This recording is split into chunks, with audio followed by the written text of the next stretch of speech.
Here I am, Robert. I'm an associate member of T3 Trading Group, which is an SEC registered broker-dealer and member of FINRA. All trades placed by me are placed through T3 Trading Group. You should carefully consider whether trading is suitable for you in light of your own financial condition. Position disclosure. We are long and we are strong. Added on Rite Aid, Fubo, DKNG. All new positions today. Let's jump into it. All right. I mean, look, we got what we were looking for, I think. It was an important day today. The S&P SPYs are up 1.75%. Qs are up 2.2%. And the Russell closed up a really solid 3%. The huge volatility continues. These starting to get used to these percentages, but it's really, really big volatility. I actually think that this degree of volatility is going to calm down soon. If not before the new year, I think at least at some point by mid-January, I think that the volatility is going to, we'll still get days that are volatile, but I don't think that we're going to continue to see these daily 3% moves in indices. It's a lot. It's unusual. So let's talk about today's price action because, I mean, today was a really good day. I think that we called it, like, perfectly. And I think that today was a really important day for traders to make money. And I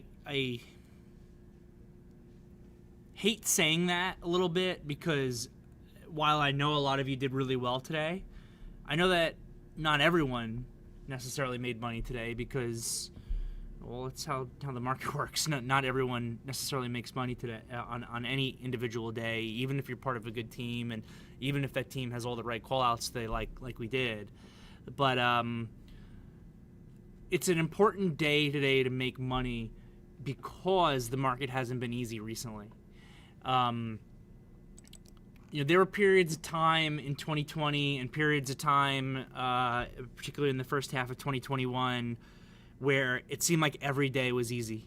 Every day was an easy day to make money. We were buying our breakouts, we were finding our levels, we were trading them, and it just seemed like it was day after day. What's today's setup to make money going to be like? And we saw a little pocket of that, I think, in the second half of October into the first half of November. But since the second half of November through today, it's overall been pretty difficult. And that, honestly, it's been difficult even as we have, for the most part, navigated this tricky price action on a day-to-day basis. In a lot of ways, as perfectly as you possibly could be. As perfectly as you possibly could, but the money hasn't always been easy.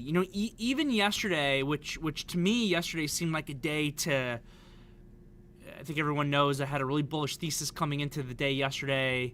That thesis actually played out much further today, but it was tricky off the open because there was a lot of confusion over the headlines in the beginning of the day yesterday.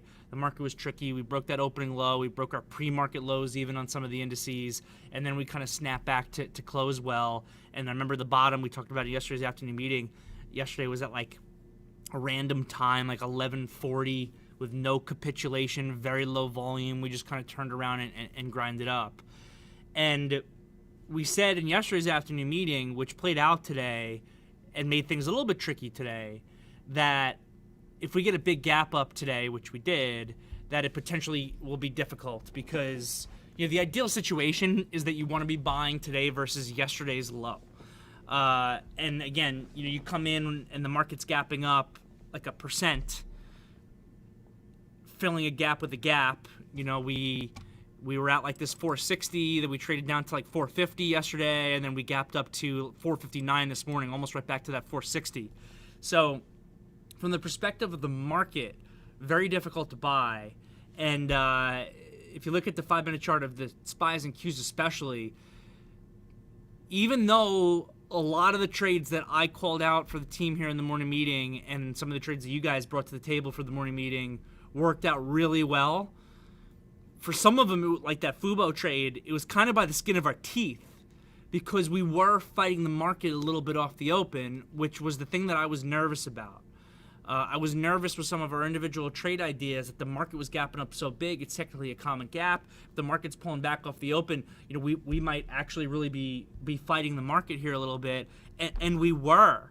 But by really having the right name selection and taking those trades, and maybe honestly getting a little bit lucky with a couple stop losses, it turned out to be a great day today, where almost everything that we called out in the morning meeting today, and there was a lot of names in the morning meeting today, almost every single one of them worked.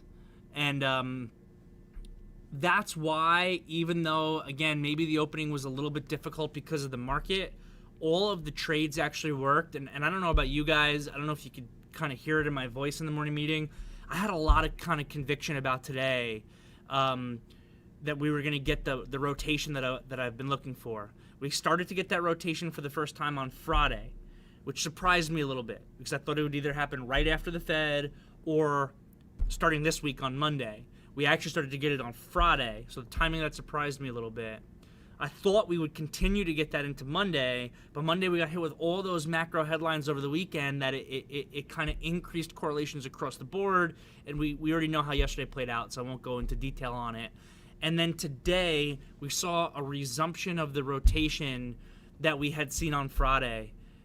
So we saw energy names post a really strong day today, so that was a focus. And we saw spec stocks post a really strong day, and actually a lot of those spec stocks gave a great trading setup. I mean, and I'll take a look at those names in a minute, but how many times have you guys heard me say, I really don't love buying downtrending stocks into the ADMA? And today, I really was not even given that warning, even though that's exactly what we were doing. I was really excited to take a lot of the break of the inside day from yesterday in those spec names. I was really excited to take those long through yesterday's high today. And keep in mind, while I still have the SPYs up, look what the market did yesterday. Any stock that had an inside day yesterday, that means it showed relative strength.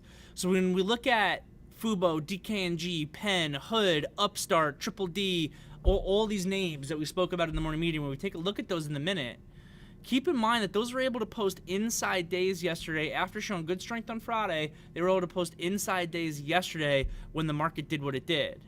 So it kind of has me a little bit excited, plus the seasonality stuff that we're looking for, to really take those trades with some conviction today. And I know I did, and I know some of you guys did as well. And we got great follow-through as long as you were able to not get stopped out when we were fighting the market a little bit in the first half hour of the day, which is the one thing that kind of made today's trading session a little bit trickier. So, let's take a look at all the other indices really quick. That's Triple D. I wanted to type up Triple Q. Qs gave a really strong day, snapping back into the equilibrium area. The IWM gave a really strong day. There was a big difference. There's one thing I actually don't love that I was typing into the VTF when Pat was chatting earlier. One thing I did not love today was actually the degree to which NASDAQ caught up to the Russell in the afternoon. The IWM was showing phenomenal relative strength this morning. Here's my 5-minute chart, right? Look at this 5-minute chart of the IWM this morning. Let's compare this price action to SPYs and Qs.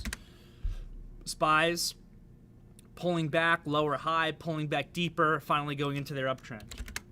IWM rips off the open, makes a higher low into the ADMA, makes a higher high, and kind of continues its trend. NASDAQ, even worse than the SPYs, right? NASDAQ pulls back, basically fills the gap, makes a lower high, goes negative, and then catches a huge bid. And if anything, this is the only thing I don't love about today's trading session. At the end of the day here, we have our Russell up 3% and we have our NASDAQ up 2.25%. The NASDAQ really played a lot of catch up to the IWM.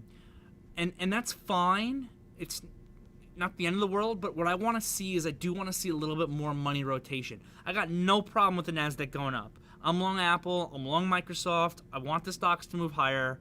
But I want to see some of these things that have been strong as fear trades over the course of the last month not break down, but not show massive relative strength either. I want them to hold up while being a little bit relatively weak so that we can see further money rotation going into other things. So that I didn't really get, even though the NASDAQ didn't close up as much as the Russell did.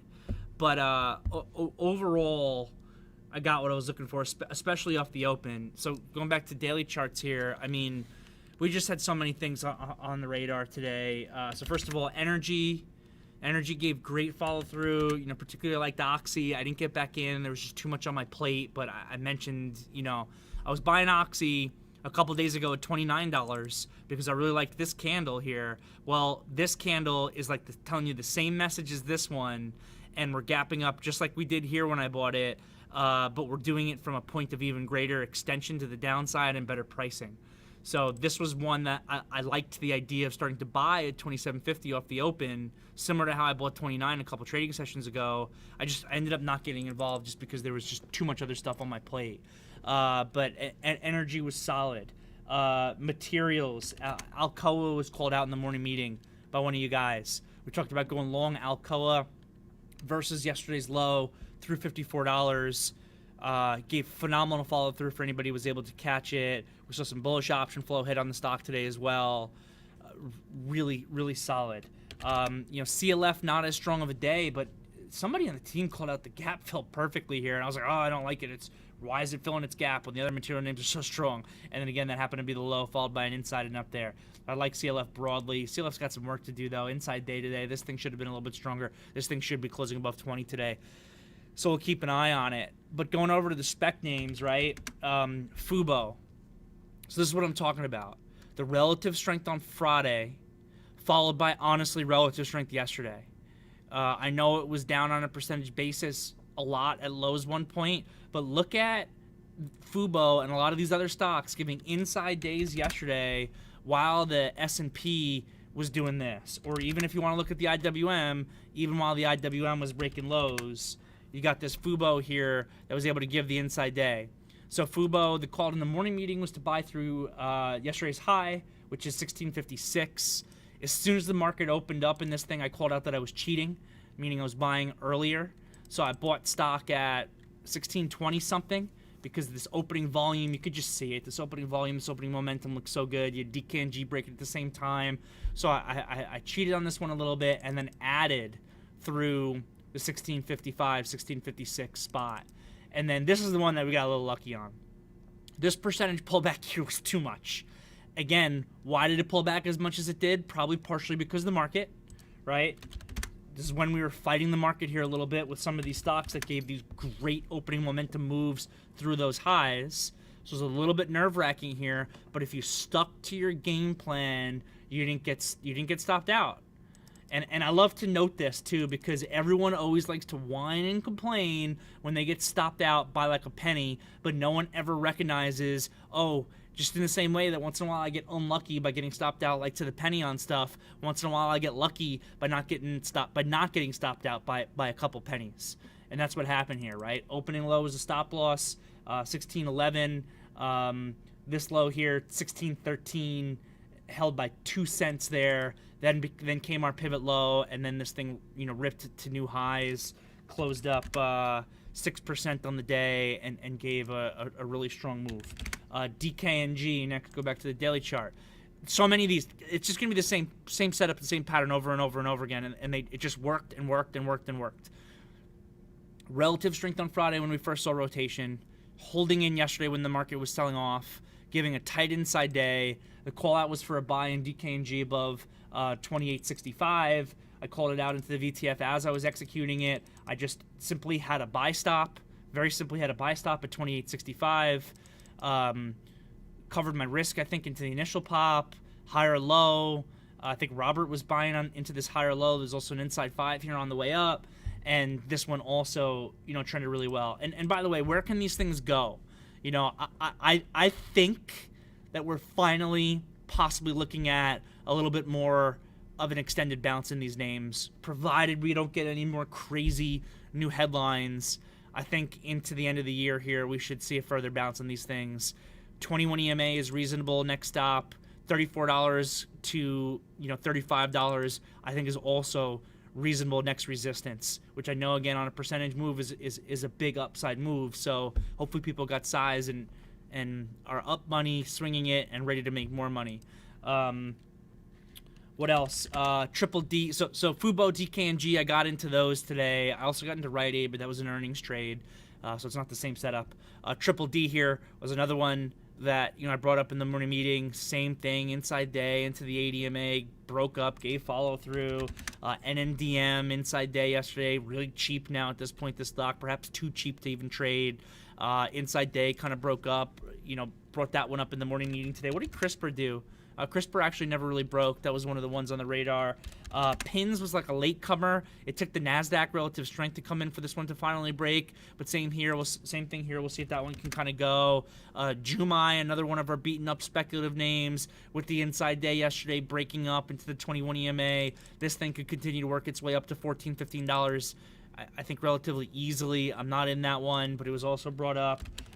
Kind of a separate trade here that I think Mike brought to the team in the VTF this morning, and I think he did really well with it. So congratulations. $40 is a break in Uber, another speculative name, but this one's actually been performing a little bit better. It's had some good news in these spots for upside continuation. I don't need to go through all of them. UPST was another one of my favorites. I ended up not taking this because I was focused on SoFi, and the companies are similar, and this one's more expensive. But I mentioned how I love this little tail candle followed by this inside candle for that break higher. This thing gave phenomenal follow through, up 14% on the day into the ADMA. I don't think it's done. Maybe this isn't going to be straight up every day here over the course of the next 2 weeks. There's going to take some backing and filling. There's going to be some inside days. But I think that we're going to be seeing 160 and possibly this 21 EMA, maybe even 180 in this upstart relatively soon. That one, that one worked out really well. I ended up getting focused on this SoFi. SoFi was actually disappointing to me. SoFi gave an inside day today. This thing is still struggling to hold above the $15 resistance. I actually thought that this one should go today, and it was definitely a focus of mine today because yesterday it really wanted to go. Yesterday was like the strongest stock that was out there because it got that city upgrade. And I remember saying it yesterday into the day as we were trading and as it was acting strong, I was like, all right, guys, it's getting up to 15 here. This holding and closing above 15 is going to be difficult but important for the stock. It wasn't able to do it yesterday, and it wasn't able to do it today either, which I do think is disappointing because it showed so much strength yesterday when the market was kind of garbage that today when it actually had the market on its side, I wanted this thing to blow through the 1550 resistance area and be sitting at 16 plus at the end of the day today, and that one was not able to do it. It is still in play. It is an inside day today. We can look at this one for potential entry execution tomorrow, provided it's back to showing relative strength. So unfortunately, I ended up focusing on this instead of Upstart because Upstart paid really well today as well for anybody who caught it. So like I said, I don't need to go through every one of these spec names because you're just going to see one after the next that they had this solid setup coming into today, that we're seeing the right thing, that we're seeing the kind of the money rotation come in, and then a lot of them, not all of them, a lot of them gave really good follow through today. And one of the other reasons why today's an important day to make money is not only do you want to execute those trades today, you want to swing those trades today. Not 100% of your position, never 100% of your position.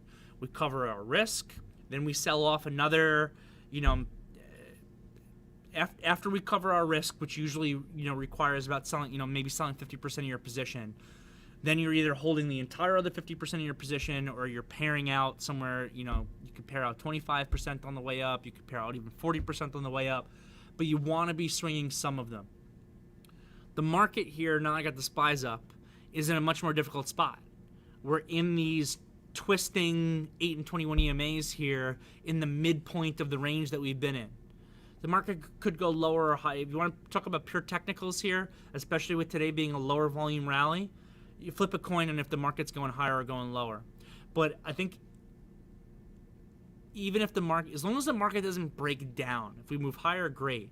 But even if we kind of move sideways broadly with the market with choppiness, I think that we're going to see further bounces over the course of the next 2 weeks in these spec names, but they're going to be more difficult to execute every day that they're at higher prices.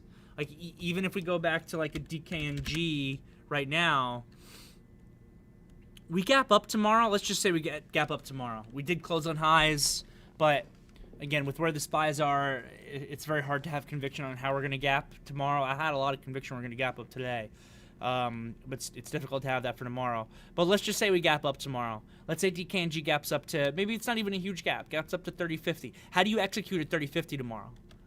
You kind of can't. You kind of already need to have the position. If you're executing at 30.50 tomorrow, even if I'm right and you get the follow through to $34, it's a difficult execution. Let alone if I'm wrong. The risk reward becomes significantly more difficult buying it above $30, anywhere above $30. Even buying it right now at this price becomes significantly more difficult. So this is why it was so important, I think, for traders to execute well on these ideas today, because the execution that some of you made today could be what pays the rest of your month, right? If we do, and there's no 100% in trading, but I do feel decent about it. If we get follow through in the names like I'm talking about, if we're seeing DKNG $34 by the end of the year, I think it's very reasonable. You're going to continue to get paid based off of the success and the smart decisions and the good execution that you made today. And that also goes back to the fact that, on why this has been a more difficult market environment.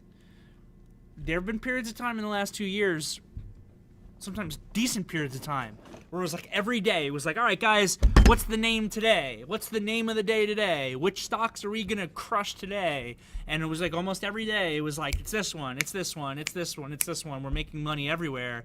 And it has not been that way recently. And if you're thinking about this from an execution perspective, it's going to be very difficult to buy stuff on a gap up tomorrow. It's even going to be very difficult to buy stuff on a flat open tomorrow. Maybe on a gap down tomorrow, you get an opportunity to do a little bit of buying. So that's why I think it was so important to execute well today, because you're potentially setting your P&L up for the entire rest of this month. I think that these energy names are looking really good right now. I think that we're seeing some of this rotation. I think that we're finally out of the way of all the bigger picture macro stuff that I've been fretting over for the spec names, the tax loss harvesting and the insider selling and all that kind of stuff that's been going on. And now we get some buying that potentially comes in, and the last week of the year is usually when you see, your mythical Santa Claus rally. Maybe it happens this year, maybe it doesn't. It almost seems like they're kind of front running it a little bit here. But that's basically it. Now, look, if you didn't catch the move today, guys, if you didn't catch some of the stuff I'm talking about, if you're not swinging some of the stuff I'm talking about, don't let it bother you too much, right? It has not been the easiest trading environment recently. And we are all, myself included, still learning. So you just want to recognize, because look, this is what a trading career is really like. There are a lot of people who are watching who probably became new traders in 2020, because there were so many people that became new traders in 2020 when the lockdown happened and everyone's getting a stimulus check and they're learning about their Robinhood account and then deciding to try to take it a little bit more professionally and learn more. The good thing is, if you are one of those people and you're still into it right now, you deserve a pat on the back, because most of those people are honestly probably done at this point, because the losses that they've taken in the second half of this year are enough for all the fly-by-night people are gone. So if you're still here now, it means that you're really focused on learning and success. So that's fantastic. But this is what a real trading career is like. When you take a real trading career, you're going to have periods of time in your career where everything is easy. And honestly, for the people who maybe just got started in 2020, don't you wish you had the knowledge that you have now when you first got started in 2020, when kind of lockdowns hit? How much more successful, how much more profitable would you have been in the easy times if you had the skill set and the knowledge that you have now developed since you got started? So again, you're on the right track. Easy markets will happen. Difficult markets will happen. Successful traders are able to navigate both. They're able to preserve money and preserve P&L when the market is difficult by having money management rules and risk management rules and doing things correctly. And they're able to freaking crush it when things actually line up. And that's what this business is about. I always remember, Mark Sperling, some of you guys might know him, who was a really big trader, a hero trader to me, a mentor trader to me, talking about how, he tends to make 90% of his year in like 20% of the time of the year, right? And now that I've been doing this for as many years as I have, I see exactly why that's true. You get a lot of the portions of a typical year where the price action is really difficult. We're navigating as best we can. We're being patient. We're sitting on our hands. We're waiting for things to come together. You get other parts of the year where it's a lot easier. And if you were able to not get smoked when things were tough because you got good risk management and money management, then you come in and you crush it when things are easier. And again, I still don't think we're in an easy environment right now, but today was at least like a little bit of a relief where everything just worked out exactly kind of as expected, as planned. We got a little bit lucky with like the Fubo that I know a bunch of you guys were involved with me, that we didn't get stopped out at that low by like a couple of pennies, and then it made a new high and gave beautiful, great continuation. And then hopefully a bunch of you guys who were in that Fubo with me are swinging it, in that DKNG with me are swinging some, and barring, some further adverse macro headlines, I'm hopeful and optimistic that, hope's a four-letter word in trading, I shouldn't even ever say that word, but I'm broadly optimistic that we're going to see some further continuation of rotation, again, not a direct line up into the end of the year, because we finally have seasonality a little bit on our side here. That's all I got. Big Z. Oh man. So that's all I got. I'm gonna scroll up into the VTF here and take a look at. Ooh, looks like a lot of questions. Let me scroll up into the VTF.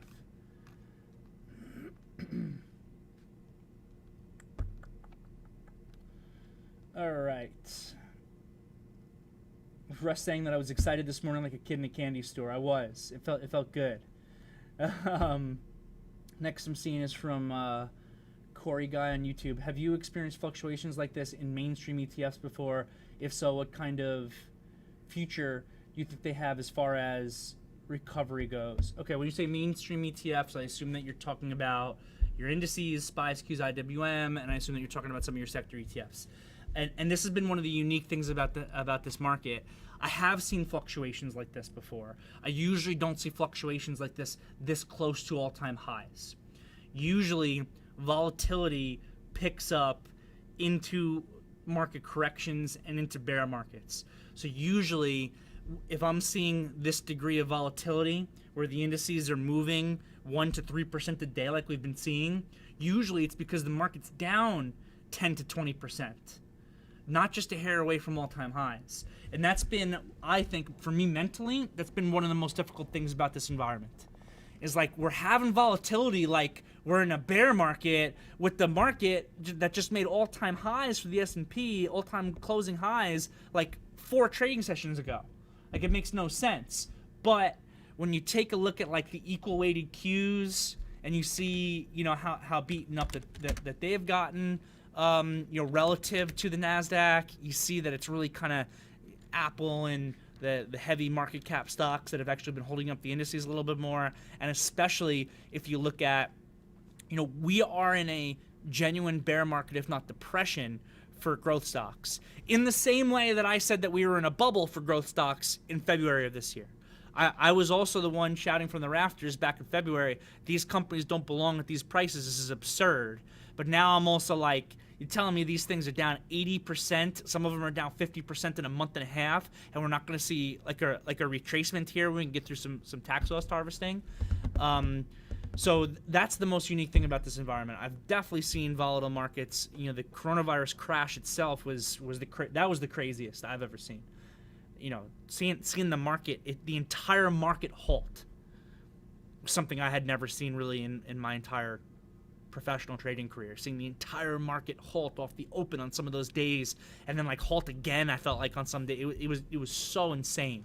So the volatility is not quite as big as what we saw in the coronavirus crash, but this is really big volatility, especially if you consider kind of where we are for the indices.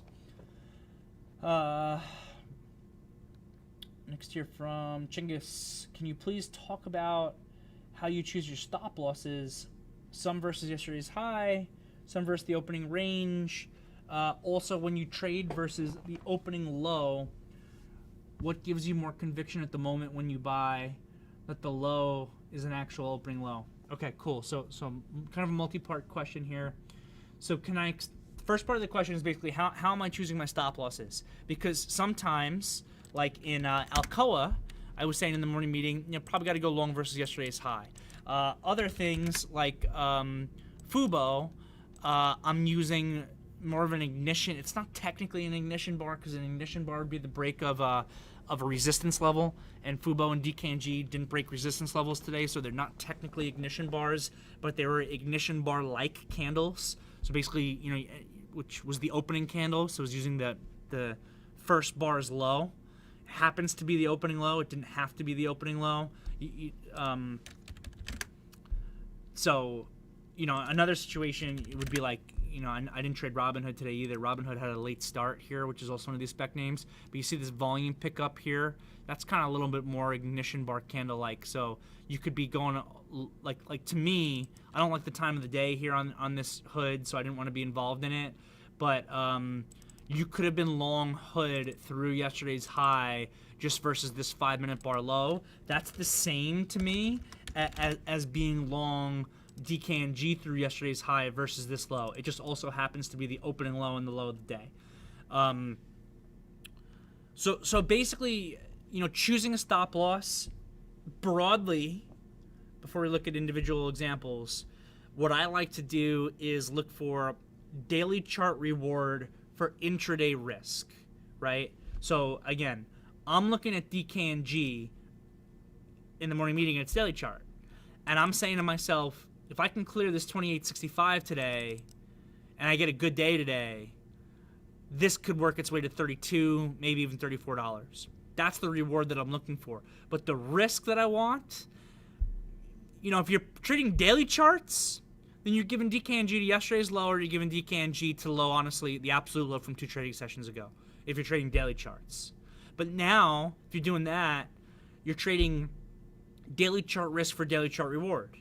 What I want is intraday risk for daily chart reward, ideally. So the intraday risk for that daily chart reward is going to inherently give me really good risk reward ratios. I don't think about really when I'm taking a trade, I think I could make 3 to 1 on this, or I think I could make 5 to 1 on this. I really don't think about the risk reward ratio numbers in my trading anymore. Because I know that if I'm able to follow the core principle of looking for daily chart reward for intraday chart risk, that the risk reward is naturally going to be there. Let's just say DKNG goes to $32. Well, my execution in DKNG today was through yesterday's high, so like whatever, 28.65 with a stop loss at 28.15. So let's call 50 cents worth of risk. 50 cents worth of risk in $28 stock, first of all, is a lot. But we know that this is a high beta volatile name, so it will naturally have, higher risk, higher reward. But even on 50-cent intraday risk, and sometimes you can find significantly tighter intraday risk. Sometimes you're looking at 10 cents, 15 cents, 25 cents intraday risk. This one happens to be 50.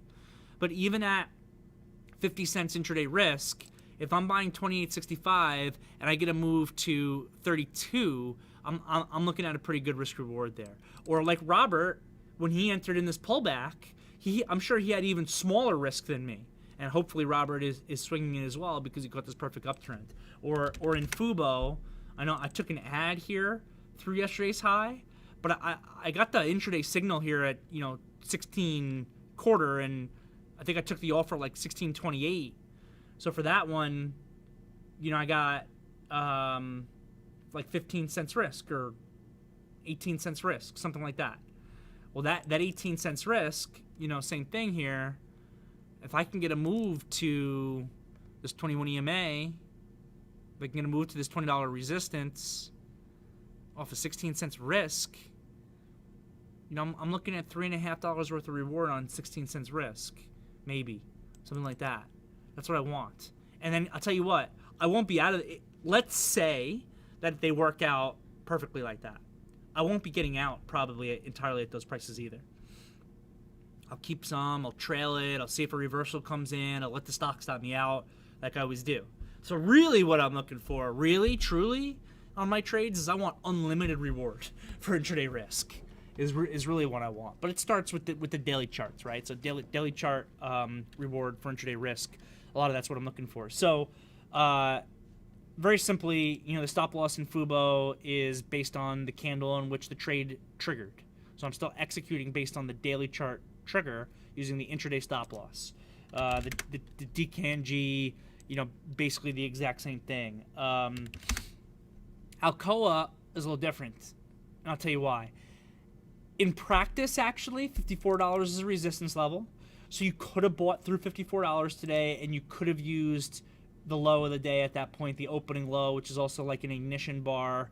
This actually is an ignition bar because 54 is resistance. This is actually a legitimate ignition bar on the first candle here because it's breaking a resistance level. So you could have just bought this and put on 25 cents worth of risk through 54. You caught $3 worth of reward today, and you're swinging it looking for further reward. So that's that. The problem with this and why I wanted a little bit looser of a stop was the extension on the gap. I kind of was worried, as much as I liked this, that if I had to fight the market a little bit because of where the market was opening, which, by the way, we did, even this Alcoa, which you wouldn't know it looking at the chart of Alcoa, was fighting the spies here for the first hour of the day, right? So my concern was if I just use an opening low and pre-market when I'm doing the morning meeting, I have no idea what the opening low is going to be. Maybe it would be 10 cents, maybe it would be 20 cents. In this case, it would be 25 cents. If I'm using this ignition bar opening low as that stop loss, I'm worried that I could get shaken out as I fight the market and the trade still work, right? So what I'm trying to do, though, as much as I want to try to find the best stop loss for the minimum amount of risk, I can't have that stop loss be so tight that I get shaken out of an idea that still works. So you have to balance your stop loss on giving it enough room so that you know if you're getting stopped out that the idea itself was wrong. If I got stopped out of Fubo today because its opening low broke, the idea was wrong. And I don't care if I got stopped out of Fubo today and then it went to 17.20. If I'm getting stopped out because its opening low is breaking, the idea is wrong. It's wrong. Stock gave a sick momentum move on beautiful volume. It's a $16 stock. It went up 57 cents or whatever in the first 5 minutes of the day. It's a huge percentage move. That is the definition of what momentum looks like. When a momentum stock gives a 100% plus retracement, when it breaks opening lows on a huge opening momentum move, the probability of a new high is extremely low intraday. Extremely low doesn't mean zero. It still will happen sometimes. And honestly, even a stock retracing as much as it did off of this degree of a momentum move, the probability of a new high is relatively low. But we got it because the market really helped us and these stocks wanted to be strong today, so we're able to get it. But I know that I'm going to be wrong there. The problem with Alcoa, and again, when I was doing the morning meeting, I ended up not typing this up really the second the market opened just because there was too much to look at. Problem with this Alcoa is, all right, fine, maybe this 25 cents actually would have been enough room, but what if this thing opened up at, 53.92 and broke through 54? That 8 cents risk, maybe it's only 8 cents risk and you're not getting stopped out because of how beautifully it did trade, but you're fighting the market here. We're having this big gap up. I'm just worried that I'm going to get pushed out of this trade and that my idea is still right. So I'm trying to find a stop loss where I know the idea is wrong. So on inside candles, the ideal execution is to buy the break through an inside candle. So honestly, ideally, yesterday's high in Alcoa is 53.35. Ideally, Alcoa today opens up at 53.25. I'm buying 53.35. I have 10 cents worth of risk. The break of the inside day becomes the catalyst that leads to the break of 54 resistance, and it closes at $56. That's the ideal trade. How often does the market give us the ideal trade? Less often than otherwise, unfortunately. So we got to make do with what we have. So normally I want to be buying the break of the inside day. That's my real daily chart setup here. $54 was almost secondary to me, knowing that was a resistance level. If ideally I want to be buying the break of 53.35, but I also could buy 54. But I'm worried because of the degree of extension and the gap in the market, that if I'm just using an opening low as a stop loss, that it's too shallow and I can get shaken out of a trade that still works. I need to find a stop that could be more appropriate, that's going to be giving it a little bit more space. So that's where I come up with the 53.35, yesterday's high, as a potential stop loss. The point, probably the broader, more important point that traders should get into their brain is everything has a reason. We're not doing things randomly here. I'm not choosing random prices. I'm trying to choose. Trying is also not a good word. It's also a four-letter word in trading. I'm looking to use stop losses that are of technical significance and stop losses where I know the idea itself is wrong. And then I'm also looking to be able to execute or add or whatever it is in smaller time frames to further inflate my risk reward and kind of have that intraday risk for daily chart reward. So great question, Chinggis, and I hope that helps. How do I know that an opening low is the low? It's a very hard question to answer because so many days are so different.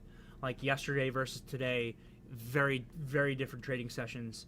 Looking at whether momentum stocks broke today versus trying to find that opening low yesterday, just very different situations. One is a momentum money rotation situation where the opening low is a little bit more obvious. Yesterday was, are we seeing panic selling in the beginning of the day today where the panic selling leads to an opening kind of capitulatory low in an extended market where there's heavy selling coming in, but it's very extended on that small time frame, and the volume is really heavy as well. That's more what I was looking for yesterday. So they're really very different situations. So it's also a good question. It's a little bit more difficult to answer because you're trading based on kind of the macro situation a little bit more. Robert asking, when did I put my stop order in on DKNG? I put my stop order in on GKNG like literally at 9:30. I had my buy stop market window open. So if I was using Robinhood as an example here, this is my stop key. It's just set for 100 shares right now, and it's after market hours anyway, so stops don't even work. But if 1920 was the spot, I had this window with my tier size for my stop loss open and ready for me to press the enter button before the market opened. But I know I can't put stop losses in until the market opened. So I was literally sitting here, and you guys can see me because I'm on camera. I was literally sitting here with my hand on the enter button with this stop window open, watching the clock. And the second that clock hit 9:30, I pressed the enter button and the stop was in. That's when I got that order in. I had pretty good conviction in those names today. Yeah, I didn't even know. Honestly, Robert, I didn't even know exactly what the low of the day was going to be at that point. I knew I wanted stock in the position, and I don't necessarily recommend doing what I'm saying right now. I wasn't even calculating the dollar risk. I wanted the stock, and it was almost going to be like whatever the dollar risk is, if it's a 10-cent difference in one direction or the other, or 15-cent difference in one direction or the other, I'm just going to absorb the extra dollar risk on it. Because I want to get the stop in, and then I want to be focusing on Fubo, SoFi, Rite Aid, everything else that I was, focused on trading today. That's not necessarily the right thing. You guys should always know exactly what your dollar risk is going to be on your trades. I just wanted in the position.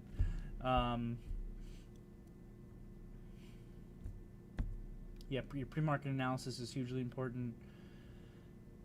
Could we add on the way up another inside day in these speculative names? Yeah, yeah.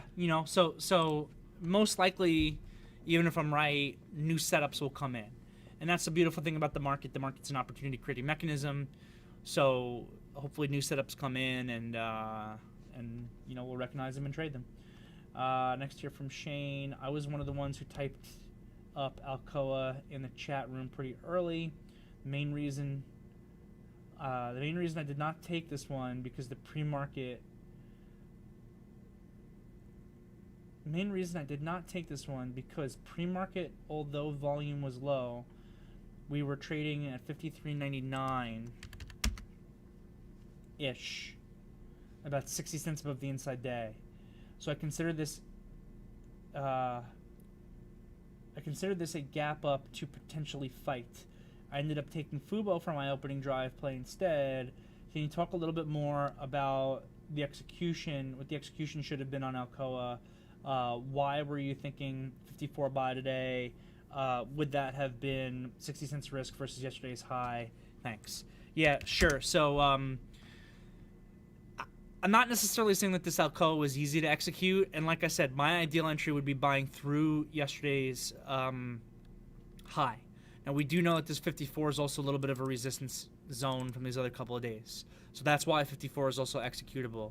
As far as the way to enter it, you could wait for 54 because you know it's a little bit of a resistance, and then use either the opening low as your stop loss because it is an ignition bar, though that makes me nervous because the ADMA hasn't caught up yet. Ideally, what I like to do in these situations is use the looser stop, which should be down to yesterday's high. So yeah, 65 cents worth of risk or whatever it is, with the expectation that I'll be able to raise my stop once the ADMA catches up. So that's what I would like to do in this situation.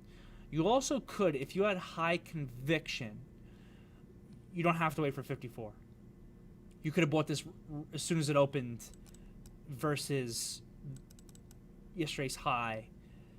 Probably have a little bit lower a little bit lower of a probability of success. So I do think the way this is breaking 54 is providing some confirmation, but it's not. There's a difference between kind of getting confirmation from the stock and chasing, right? So like a lot of new traders would see the stock at $55 and think that that's confirmation that the idea worked, and now they're getting involved. That's terrible, right? You're that's chasing. That's reacting to the fact that it worked, not anticipating that it worked. So you could have bought through 54, or you could have bought somewhere at the open if you had high conviction on the idea versus kind of that high from yesterday, to then see how the volume catches up. Or you could do a combination, and that's kind of what I did in Fubo. You could buy a little right away, not get too heavy, kind of get your confirmation on the break of 54 and be added through 54, right? And again, that's what I did on Fubo. I took a decent position here in the 20s. I also put a buy stop up here, right? And I had, you know, I had both execute here, right? Here's my first green dot, and this is my market order, just going into the marketplace, and that was that. So, did I read your full question? I ended up taking Fubo instead. Okay, cool. Looks like I got through it. Next here from Cap Holmes. What do you think about picking a few names to really focus on versus being more available but less in tune with a specific stock? Yeah, I mean, that was one of the problems about today, honestly, was I had so many things I liked, and I had to narrow the focus down a little bit. So I even said in the morning meeting, I was like, I think I'm going to primarily focus on Fubo, DKNG, and SoFi, but I like all of these other names as well for kind of opening trades. And I mean, yeah, you know, you can't spread yourself so thin that you're missing your trades entirely, right? So you got to kind of narrow it down. Like I create my watch list for the day. Sometimes that watch list is very small, and sometimes that watch list is big. Today it was pretty big. Today it was so big I had to narrow it down. And you can put alerts into your system, so that can help a little bit, but you got to choose some specifically to kind of watch at the open. And that's, you know, that's what I did. Otherwise, you're gonna miss everything. From Jackie, I was looking to take an inside and up on JD around 10 a.m.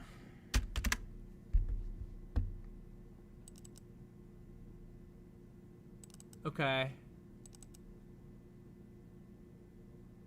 Okay, technically this 955 candle is that. Around 10 through the 955 candle high on the 5-minute chart, okay. I didn't like how the 955 candle formed. Okay. I'll tell you why that doesn't matter in a second. A bit of a shooting star when it closed. So I avoided placing a buy stop above the high of the candle. The trade would have worked out very well today, and I was wondering if you pay attention to the type of candle that is formed when trying to catch inside and up on opportunities intraday. So do I pay attention to the shape of the candle? Yes, I do, but inside candles are inherently rest candles, so the type of candle that it forms is actually not as important. This is a bull flag, is what this is. It's an inside candle here at the end of a bull flag. A bull flag is a bullish pattern, but a bull flag, it's a rest, right? So great opening momentum, and then it takes 1, 2, 3, 4. It takes 5 candles of rest to let this ADMA catch up before giving, you know, further upside continuation. When the volume is coming down in these rest periods, and particularly look at the volume on this candle, the inside bar at the end here, when the volume is coming down and it's going through that rest, the color and the shape of the candle really don't matter as much, because it's kind of closing a little bit haphazardly. The volume's, you know, died down. It's literally a period of rest. And the other thing I would say about that is, if this candle is a warning signal, which maybe it is, it's never going to trigger your buy stop. What's going to end up happening is this next candle here will break the inside candle to the downside. Once it breaks the inside candle to the downside, you cancel your buy stop, because the inside candle broke in the wrong direction. The trade is now not there, or non-relevant, or whatever you want to say. Whereas if it's able to actually break this high, then it's showing you it's intact. And that's even true with like upside capitulation shooting stars or hammers in general, which would be a very different situation. But if you have like a stock that's going crazy to the upside and you think it gives you this topping candle, which is a shooting star candle, some people might be inclined to go short off of that, and that's actually a legitimate trade. But you could also buy the break of that even, or maybe not necessarily buy the break of it without a better setup, but if the break of that high actually occurs, if you got this stock that's like looks like it's going parabolic, it's capitulating to the upside, gives you that shooting star, that means it should retrace down. If it doesn't, if it actually breaks the high of that shooting star, usually it means it's actually going up a lot more, because everyone who just saw the shooting star come in and shorted off that is getting stopped out, they're getting shaken out, and the next level of momentum is coming in just when people didn't think it could happen. So those would be my counterpoints to you on that one, Jackie. But good recognition of the bull flag and the inside candle and everything else. From Justin, this morning I had already had 2 losing trades to take on a third trade to prevent more potential damage. What are your thoughts on this? I know that each trade is unique and has nothing to do with each other, but there is that feeling that it might not be my day to just sit back more. Sure, so that's why you have money management and risk management rules. So if your first 2 trades put you in a spot where your money management rules say you can't trade anymore, then you can't trade anymore. If your first 2 trades fail and you still have room based on your money management rules, then you should take that third trade as if it's a brand new, unique trade, and the other 2 don't matter at that point. So I really think that the answer is as simple as that. There's nothing wrong with missing a trade because it's violating your money management rules. So yeah, simple answer. From Jerry in Fubo, do you look for a rebuy on the 945 tail? Oftentimes I might. I actually didn't in this situation. And that would be an add back, not an add. Had good volume, even though I got lucky. It didn't break lows. I'm trying to work on cash flow trading. Yeah, so you can, for sure. as an add back, I think, not as an add. And by the way, when I'm doing those add backs, I don't really ever do it with the stock that was like my one-to-one kick stock, because I don't want to turn a break-even trade into a losing trade. So if I sold more than my stock that's getting me to break even, more than my one-to-one or whatever it is, if I sold more than that, then I'd be looking to rebuy. I didn't really rebuy. I didn't really get enough off in this up move here to look to do that. I could have just had in my game plan an average down, but I didn't need to average down because I already had that original buy in the 1620s. If I had only bought 1655, I would have forced myself to average down versus lows into the ADMA on this pullback. But because I initially had that cheat, it had my average price pretty good, and I didn't need to do that. So I hope that helps, Jerry. Today I wasn't as aggressive as much because of the big gap up. This is from Gabriel. That made the open tough, plus the tough conditions recently, which made me doubt to enter some trades. Okay. That's a very valid, fair reason, Gabriel. It's a very valid, fair reason. I had strong conviction today. My conviction worked out for me. But, you know, I definitely was given that warning about the market, where the market was opening this morning. And we did, all these positions that worked fought the market and won. They fought the market and won. From Rich. Also in DKNG, there is a hammer counter shooting star set up on the weekly above 3049 for time frame combination add. Okay. Yeah, so we got this support over here. We got this little tail from last week. We have this little continuation shooting star that's not great. So this is a big resistance for this DKNG. Sorry, this is Fubo. Oh yeah, here's even clearer. They're actually similar, but here's even clearer on this weekly chart. This candle versus this candle. But yeah, this is like corresponds with that daily chart resistance I was talking about, this $34 area.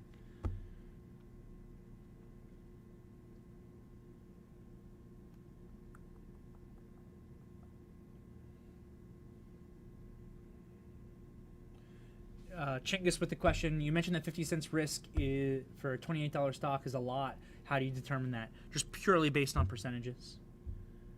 $28 stock, 50 cents risk. You know, on a percentage basis, it's like almost 2%. So it's a lot. And that's where I countered my own statement with the beta, right? These stocks, as much as the indices have been moving like 1 to 3% a day, those stocks are moving 5, 8, 10, 14% on a day, like day to day with no news. No